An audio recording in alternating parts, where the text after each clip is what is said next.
Welcome to Hurrdat Sports Radio. 10, 20 years from now, sitting down and people still talking about Calvin Jones would mean more to myself than winning the Heisman Trophy. 103 yards for freshman Calvin Jones here today.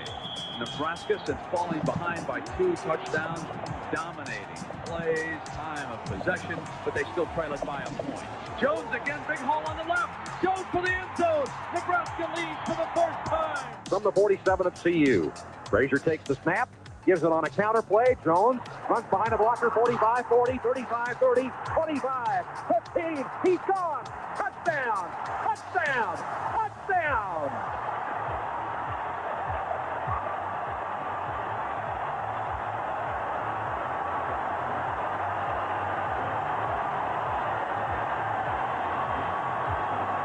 Tremendous blocking by Will Shields and Rob Zadiska. You'll see it on the replay if you're watching along. But Calvin Jones, who's averaging 9 yards per carry, busts a 47-yarder against the Buffaloes.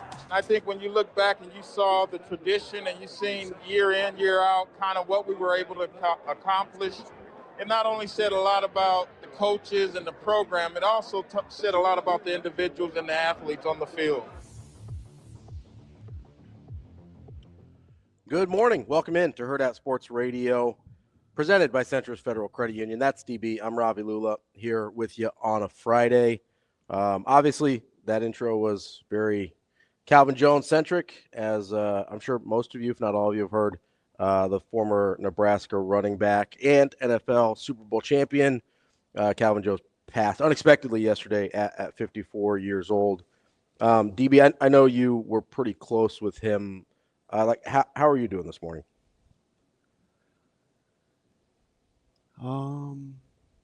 We're good.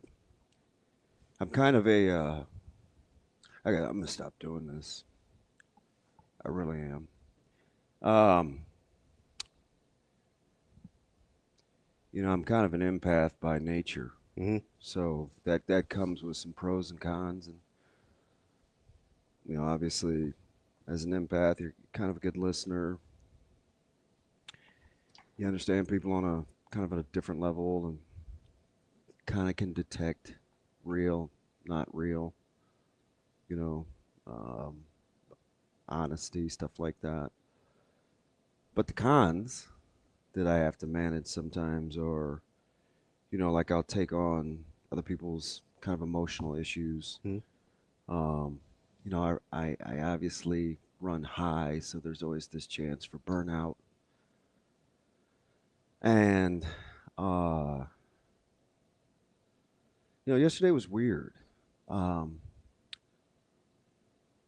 unfortunately, this has kind of come up a little too much, but there's always some kind of unique twist. And I know sometimes people will say, oh, you feel you were close to this guy, and you may kind of eye roll like, man, you can't be close to everybody. This guy, yeah, is a little different. Yeah. And I apologize for getting here so late. Just circled the block, right? Because I sat in my garage, and this was I just had to be competitive. Mm-hmm. Like this is for me, this is like a competitive show. Yeah. Where you got to summon like one good time, got to get it together. And, hang in there. We spent so much time together. He's lived with me. Mm-hmm. I went back to our text strand, and he had just texted January 4th. Wanted to put together an autograph signing deal to go to Grand Island in March. And, I care. People asked for comments yesterday, and I told a couple of the local media, not this time, right? Like, I can't be any good to you. Yeah. This time. So I apologize to those people. My mom, I was probably a little hard on yesterday. My sister, I know I was hard on yesterday. And, that was one of those guys where we did so many things, like kind of off the field, like just life. Mm-hmm. Right? He's gone through a ton, been through a ton, but he was so good-hearted. Like I think at the end of the day, regardless of decisions made and kind of what we were trying to, or he was trying to accomplish, like I just felt like at the end of the day, like he meant well. Mm-hmm. And that was one of those guys that I mean, I wanted to be that guy, Yeah. Yeah. Yeah. And going to watch him, and I talked sometimes, people that are like close to me, like I saved this picture in the World Herald. It's in you could probably find it. I don't know how you do archives or whatever, but it's my first playoff game at Northwest, and I'm this little scrawny, itty bitty dude, and just trying to get on the field and playing corner and sprinkling in some wide receiver, and I mean I'm just a runt. Man, we played him close at we were playing Central in the playoffs, and it was like 6-0 maybe at the half. Mm-hmm. Feeling pretty good. Yeah. I mean, he just erupts in the second half. I think they end up beating us. It's like 33-6 or something like that. And there's this picture in the paper. It's in black and white. And they're in their white tops, and he's got it's black and white, but I know, right? Because it had the sweet trim around the shoulders, and like the old school Central jerseys. Oh yeah, those are sweet. He just looked like $1 million. Yeah. And there's this little scrawny 135-pounder. These terrible shoes. Like no business, right? I mean, just class versus trying to get there. And I'm just diving at his ankles. Yeah. And it's en route to like some long run he ripped off, right? And I'm like, you know what? I'm not gonna feel bad about that. Like, I'm diving. I'm late. I'm not gonna get him. Yeah. But man, I like kind of relish in the opportunity, and from fixing his leaky oil in his vehicle in my driveway to kind of talking about being on the cutting edge of NIL and going back and forth with the university about forever a Husker and branding and wanting players to get their worth. And I mean, he's a big idea guy. Mm-hmm. And sometimes it was at other people's expense, but just a guy that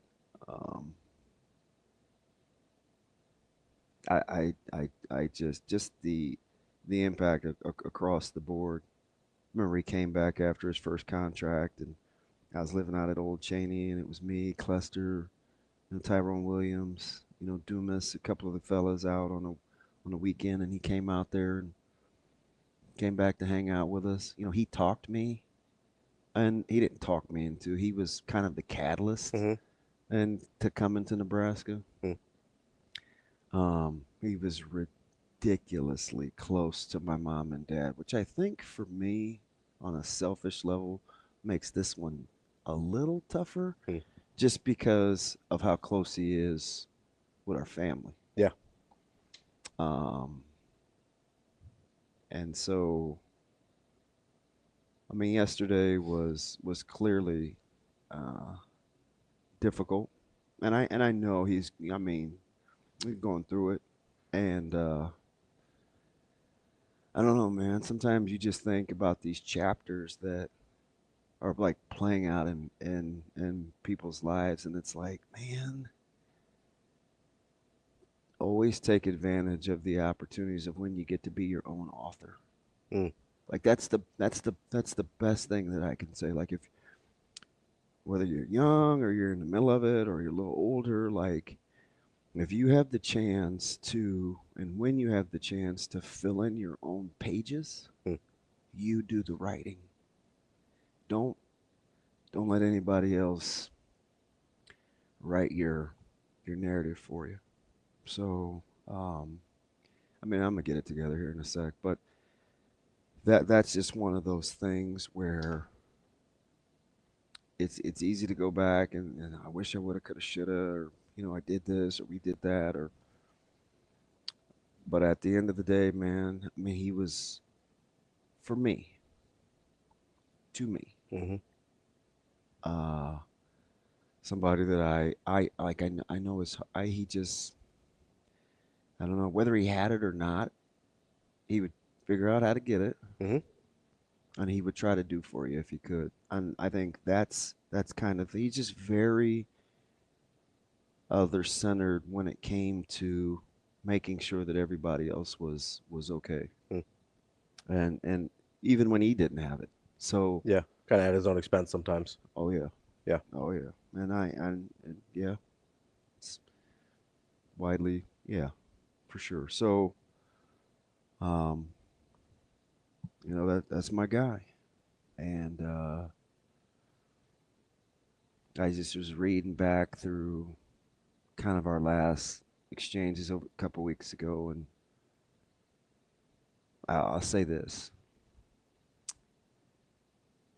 the whole cheese reference you give me about just hanging on to that good piece of cheese, it ain't all bad, my man. I know. And I would kind of implore or ask if it's in you. Always try to find that good piece of cheese. I think you rest better. I do. I think you rest better, and you'll feel better. And I'll leave it at that. Hey, heck of a guy, man. And on the football field, he was so unselfish. Mm-hmm. Like sharing the load. I remember when he got hurt against North Texas. Mm-hmm. And is that early in '93? Wow. And he came over to the sidelines, and he was like, he had this little twang. He's like, DB, this is Omaha now. DB. And that's how he thought. It wasn't, man, I'm gonna have a chance to come out. My knee. What am I gonna? It was. Mm-hmm. He said, it's Omaha's time. Yeah. And he was just always encouraging other people to get theirs. I think of all the things that guys will tell you in the locker room or that hung around him is, he was always about getting the establishment. Seriously, he was always about, like, whether it was the NFLPA or college football, like he wanted people that were doing the business to get theirs. Like he was for, he just, that's just who he was. And, I got the next start and I laid the egg the week after that. And I remember him telling me that part of the maturity for being at Nebraska was the position being bigger than you. I'm not kidding you. The position being bigger than you. Like, and I always tell parts of that story because, you obviously you have to cheer for other guys. Mm-hmm. And I said, and I would always say, I don't know how, I don't know why, but when you can cheer for other people at your expense, that's when the magic happens. And so I just remember him kind of talking me through missed opportunity, still being able to cheer for LP and guys like Clinton. And he would harken back to, waiting his turn. You'd always say Scotty B, talking about Scotty Baldwin or, with D Brown and being on the same page for the greater good. Like, I mean, I struggled. Yeah. But part of hanging in there was the fact that somebody pours into you that's kind of gone through something similar. Mm-hmm. So it made it okay. So I always felt like I owed him. Sure. 25 years later, I felt like I felt like I owed him. Mm-hmm. Hey man, whatever. You know what I mean? Yeah. So that's the power, I think, in finding a good piece of cheese. That's what I got. Do we want to get to Lance here? Yeah. Let's get to Michigan Lance calling in about Calvin Jones. Lance, what's going on, bud? Hey, good morning. Another one of these calls, DB. Yeah, I'm kind of over Had it. one yeah, man. Had one a couple years ago about Kamara Barti, and I mentioned then at the time that for me and my age group, I was 8 years old when Calvin Jones was a senior in high school, and when I really started coming into my own and paying attention and understanding sports. And so I would hear his name around Omaha. I would not only hear his name around Omaha, but then, watching the new Channel 7, Michael Scott, Carol Schrader, and John Nicely doing the sports, watching his highlights. And so people like him and Kamara and Andy Woolridge were superheroes to me. And so with that age gap, man. And so I don't know what he was to you. I know you guys were closer, DB, in age, so I don't know how much of a fan you were of his because he's probably a little bit closer as a peer. Mm-hmm. But man, like, I don't know if it's revisionist history, but remember, can you guys still hear me? Yeah. Yep. Okay. But it just seemed like in the era that we grew up, and even the 2000s too. I'll say the 2000s too. Like when you heard about players being stars, when you watched them, they were stars. It wasn't this hyperbole that I think is now. You guys could correct me. Am I wrong? It seems like a lot of people are given greatness and stars, and then you turn them all. You're like, well, hold on, where's it at this time? I'm waiting to see this. At that time, I think real time, he was a mythical figure. Right. I agree with you there. He was a mythical figure, and even talking to Coach Reed yesterday, the thing about him is that I love, and my personality. The thing about CJ that I love is, even as great as he was still always the other guy. And he was okay with that. He was never supposed to be the GOAT. It was Sherman Williams. And he put up crazy numbers. It was Sherman Williams. It was Kelly Yancey. It was Leotis Flowers. And he still loved those guys. He would say, DB, man, like, I'm not even in the discussion. I mean, you never watched Barfield run. I mean, I was like, Calvin, yeah, I did. Like, I watched Barfield. Like, he torched Berquist, right? Like, he still was always deferring.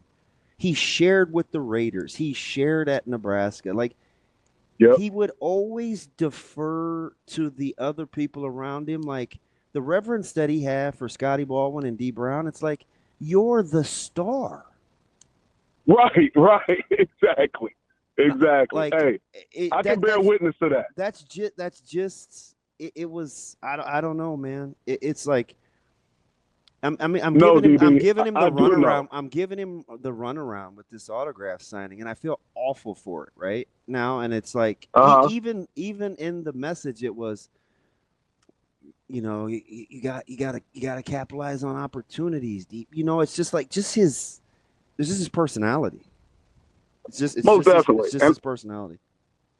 I can second that, man. When I became the head coach at Omaha Central, man, I got to meet him finally for the first time personally and talk with him, man. He sat down and talked with me for like an hour or so. And I'm a historian. So I'm picking his brain about Central, how he got started. Man, the dude was like, man, I didn't expect to play. He was like, I'm a sophomore. I'm just thinking I'm playing JV, and they throw me in the game. Yeah. And I'm like, well, what's going on? And he's like, man, I have a good guy, run for like 80 yards and this and that as a sophomore. And people forget he only played 3 years now. He didn't play freshman with all them yards. You know what I'm saying? Like, he was a sophomore, and like you said, like, he was just what I liked about him, he was a fan of football like I was. Yeah. So he would talk about those guys, Leotis and those guys, as a fan. And I love that because I'm like, dang, man, you would have, like, you were All-American too out of high school. Like, you were All-American in college. And that was my other thing. Like, when it was good players back then, man, they did it on every level. It wasn't, this 5-star, he fizzled out. No, man, people produced. They showed up. There weren't a lot of misses when people predicted. You know what I mean? And Calvin, man, I even appreciate his struggles in life. See, that's like, that's where I'm at. So that's where I'm at. Right. So when he bounced back in life and his ups and downs, and even though he was a superhero to me, and it hurt me when I heard his struggles, it was like, oh man, and but then to come back and see him in a better light time and time again, man, like that's what I appreciate, the all around person that he was. Everybody just want to talk about the highs, but even with his lows, man, that guy would bounce back and have and his light will shine time and time again. And I don't want to dismiss that, because we all go through life struggles. And sometimes when we're on TV and we're in the limelight, people don't hear about them, or people don't, discuss them. They just want to just say, brush them to the side. No, man, this guy has some struggles, and he overcame those struggles too. And that's what life is about, persevering and bouncing back. And he bounced back every time. He had more than one struggle. It happened more than one time, but he kept bouncing back. And that's what I appreciate about him. So, man, God rest his soul, man. Thank you. He even told me stories about how he got to Nebraska. One last thing. Calvin Jones, Damon Benning, Martise Ivy. I talked to all three of those people about how they ended up to Nebraska. All three of them told me that it was not their choice. It was a parental guidance, whether it was a mother, a father, a grandparent. Nah, you're going to go to Nebraska. And their life turned out the better for it. So I say that to listening to all the listeners who have athletes as kids, or athletes, players who are listening. Hey, man, it's okay to take guidance from adults. Guess what? Sometimes they have your best interest and will guide you the right way. You're 16, 17, 18 years old. You haven't lived life yet. Listen to people that have wisdom. And that's another thing I learned from Calvin Jones. May God bless you all. Lance, appreciate the call. Just for me personally, DB, I just really appreciate you kind of opening up and being vulnerable this morning. I know this is a really tough day for you, and a really tough day for all the people that knew and loved and cared about Calvin Jones. So thank you for being willing to go there with everybody and kind of give a glimpse into that part of your life. Is this apostrophe? Yeah, I haven't been called apostrophe in a long time. What's up, Michael? Yeah. A long time. I'm on a thread with a bunch of guys I've known probably 30 years, and apostrophe L was the name that they called me forever. Now it's just Severe. So it's a good flashback, Ravi. I appreciate it. I feel young again. That's not true. Clearly, I appreciate you yesterday. Good dude. Yeah, man. Good Sorry dude. about that. No, you. Fortunately, you know more than most. So that's you do with that what you will. But I did think it was funny. I will go back to, do you remember the fight at your house that we watched? Or do you remember me falling over the fence in the stories not more? Falling. First of all, it's a gate, not a fence. And so, when you tried to jump over the gate, of course, like most gates, it moved along with you, and you cut your leg open. And, and then we sat there, and you guys basically just talked bad about all your former teammates. It was great. That's not true. It was a great discussion, though, man. I appreciate it. And, Hobbs was there, too. And Hobbs afterwards said that, it was just one of the cool nights to listen to you guys talk about the locker room. And, Calvin, I don't know if you remember this, but I used to always make fun of him when I'd see him because he had that tendency to get rid of the ball early. Yeah. So, right when he crossed the goal line, he got rid of it. And he had a play, I think it was against Colorado, where he didn't cross. Yeah. And so every time I see him, I go, man, you have about 10 fewer touchdowns than you scored, because we had replay, man. None of those would have been touchdowns, and he would always laugh and bring it up. So, he was He's a good dude, man. Good dude. So one of the funny things, I appreciate the lighter side of the story. I thought you may get emotional on me, so I'm proud of you. No. He was the first that was okay with taking his helmet off. Oh, right? yeah. Right as he scored, yeah. And so I always used to tease him. I was like, I know Miami and Tennessee put the full court press on late before you came to Nebraska, but you can stop acting like a hurricane anytime. And he would laugh at me and he would say, man, listen, as ugly as this face is, nobody wants to see me, so I'm going to make them look at me. It was the funniest. It was so him, though, right? Like, he just, I don't know. It's just funny how that's kind of how he thought of himself. But where does he fall on the list, DB, in terms of leaving early? I'm assuming he's the first running back to leave early, right? Yeah. High back? Yep. And nobody else really left early before him, did they? No, but D. Brown did, remember. So it was kind of bang, bang. Oh, the year before. Yeah. Yeah. No, I remember. I remember where he got drafted. Yeah. I remember the fumble against the Atlanta Falcons in the playoffs. No, I remember.